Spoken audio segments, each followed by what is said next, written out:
బాబు గారికి ఉందేమో ఏది అంటే బీజేపీ కేంద్ర పెద్దలతో కూర్చొని మాట్లాడి ఒకప్పుడు ఎన్డీఏ కన్వీనర్గా ఈయన పనిచేశారు కాబట్టి ఉన్నారు కాబట్టి కాస్తంత మిగిలిన నాయకులతో పోలిస్తే ఈయన కారేప ఉందేమో అని వీళ్ళిద్దరి సంగతి చెప్తున్నా. పాత రోజుల్లో అట్లా ఉండేది.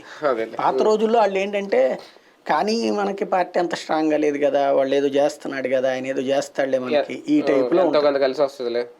అట్లాంటి లోపల నా పార్టీ బాగుపడాలా బీజేపీ ఎదగకూడదు అనేటువంటిది ఆయనకి ఉందని తెలిసినా మనం ముందు అతనితో సాగుతూ ఉంటే అది లైఫ్ వస్తుందిలే అని నమ్మించగలగటానికి సొంత పార్టీలో వాళ్ళు ఉన్నారు.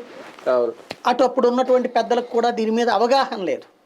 ఇప్పటికి మళ్ళీ సర్వేలు చేయించుకుని ఒక కార్పొరేట్ వ్యవస్థని ఏర్పాటు చేసుకుని గ్రౌండ్ లెవెల్ రిపోర్ట్ అంత ఎదురుగుండా పెట్టుకుని ఆలోచించేటంతటి వాళ్ళు కాదు వాళ్ళు.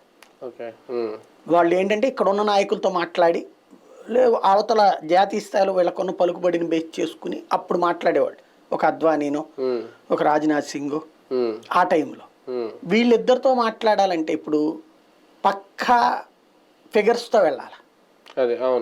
వీళ్ళ దగ్గర దొంగ మాటలు చెప్పడానికో లేకపోతే నేను మీ మంచి కోసం అడుగుతున్నాను ఇట్లాంటి మాట చెప్తే భారతీయ జనతా పార్టీ భవిష్యత్తు బాగుండాలని నేను వచ్చి పొత్తు పెట్టుకుంటున్నానంటే